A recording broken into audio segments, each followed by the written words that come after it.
Hello everyone, this is Divya Tavade. Today we are going to see one of the emerging technologies, that is blockchain. So let's get started. So what exactly is blockchain? Blockchain is a system of recording information in and storing it in such a way that it is impossible or really difficult to change, hack or cheat the system. So blockchain is growing list of records called as blocks that are connected to each other using cryptographical techniques. So each block contains some cryptographic hash of the previous block, a timestamp and transaction data. That is, from a single block we can know what transaction was done, who has done the transaction and what was the previously linked transaction. So by design, a blockchain is resistant to modification of its data because if one of the block in the chain is changed, we have to also change the cryptographic hash of previous block and the next block. So blockchain network has no central authority. It is a decentralized system and blockchain is easy yet ingenious way of passing information from A to B. It is fully automated and a safe way of sending information. So let's get to know about the history of blockchain. So the first blockchain was proposed by a cryptographer David Shum in 1982. So further on working this cryptography, in 1991, a secured chain of blocks was described by Stuart Haber and W. Scott Stornetta. Then the first blockchain implementation was done by Satoshi Nakamoto in 2008, which is very well known as Bitcoin. In 2013, this Bitcoin market capital surpassed 1 billion. And recently in 2014, the blockchain file size containing the records of all transactions has increased to 20 GB. After that, this file size is increasing more and more. And along with Bitcoin, there are various cryptocurrencies available now. So let us know how blockchain works. So the first part is the blocks. The blocks hold batches of valid transaction that are hashed and encoded into a Merkle tree. So blocks store primary information about the transaction such as date, time, purchase amount of your last transaction and such. So each block contains a cryptographic hash of the prior block linking the two and forming a chain. So they store information of who are participating entities in the transaction. A block for a purchase from a vendor would have your name, but it would be difficult to know that it's your actual name because it will be crypted. So blocks store apt information that distinguishes them from other blocks, and each block contains a unique code called as hash. This iterative process confirms the integrity of the previous block such that each block is connected to one another, and this all the way to the first block, which is the genesis block where the transaction started.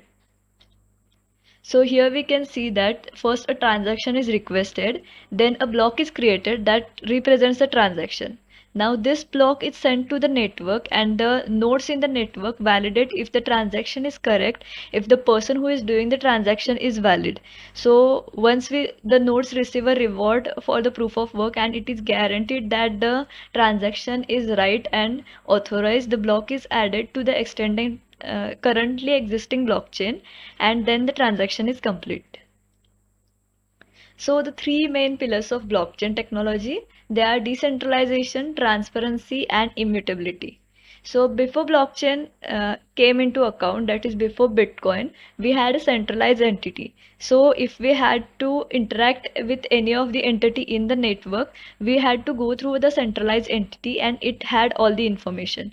But in decentralized network, it is like everyone in the network owns the information, and to contact one of the node, we do not have to go through a third party. So the second one is transparency.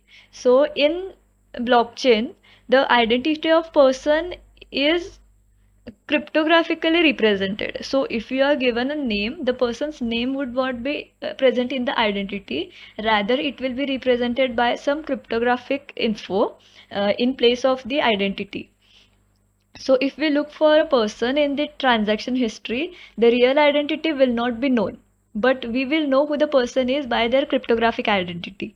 So it adds a little level of accountability to the biggest institutions or to Bitcoins. So immutability. In context of blockchain, when something is entered in a blockchain, it cannot be tampered. So as I've said earlier, if one of the block is changed, we would know that it is changed because its information is in the next block. So if a one hash value is changed, it would be easily known that there is some tampering done. Hence, it is really secure. So next up we will see what are the types of blockchain. So first up we have public blockchains. So they have no access restrictions. Anyone on the internet connection can send transactions and become a validator. In private blockchains there are permissions, so one cannot join it unless it is invited by the network administrators. In hybrid blockchains they have combination of centralized and decentralized features. The working of the chain is the same, but it has a difference of centralization and decentralizations used. So in sidechain, there is a designation for a blockchain ledger. It runs parallel to a primary blockchain. So both primary blockchain and the sidechain can work on their own, but this sidechain is connected to the primary blockchain.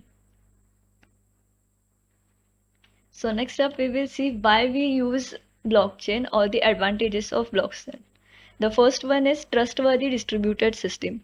So blockchain allows verification for every transaction stage, which is public and cuts zero cost, but we know who the person is. There is no interference from the government over the cryptocurrencies that are being implemented by the blockchain.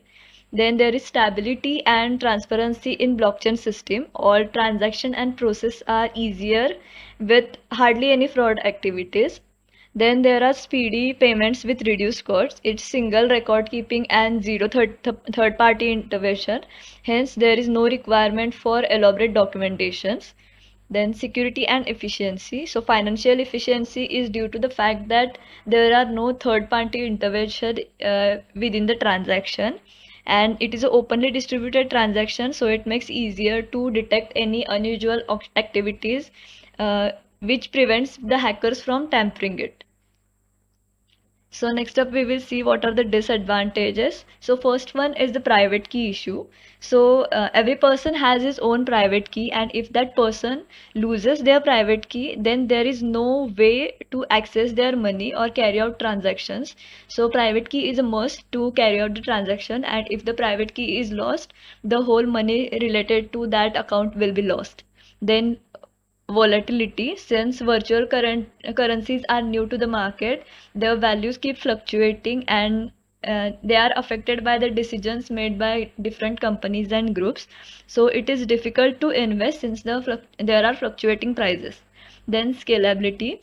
So in blockchain, or rather cryptocurrency, there is limitations to the number of transactions per node, which means that it is not wise to expand the number of users as per the transaction speed. Hence scalability is an issue. Security concern. So we have said that it is difficult to hack, but the fact that the people taking part in the transactions are anonymous makes the hackers as well anonymous. So the anonymous nature of the system can attract the hackers since they will remain unidentified even if they do any fraud. Then data modification.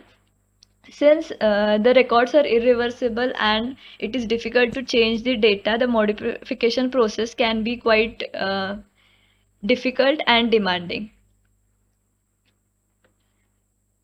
So now that we have known all about blockchain, let us see what are uses. The one of the most famous uses is cryptocurrency. Most cryptocurrencies use blockchain technology to record transactions. One of these famous known cryptocurrencies are Bitcoin network and Ethereum network. Both are based on blockchain.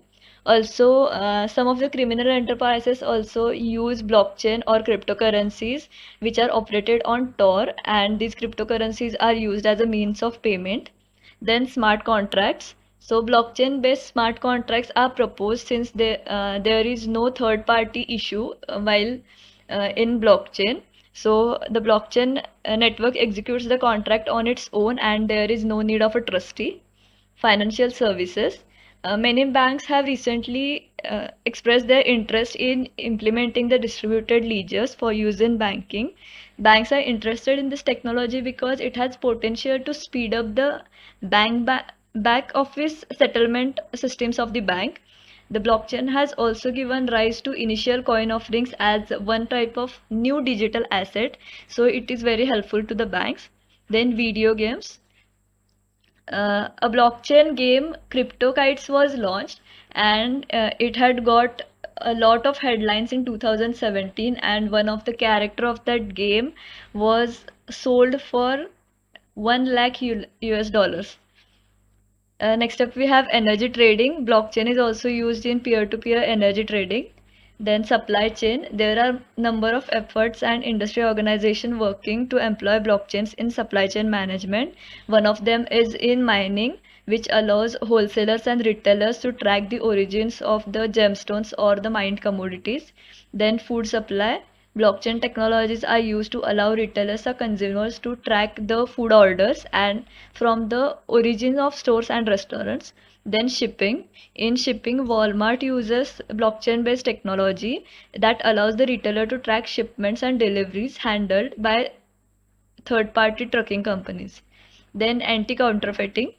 Blockchain could be used to detect the counterfeits by associating them with unique identifier to each product. So if each product, a document and shipment has its unique identifier and the records are stored, then it would be difficult to be forged. Then in healthcare, during COVID-19 pandemic, the blockchain was used to help employers, government employees, airlines to keep track of people who have antibody tests and who can be immune to the virus.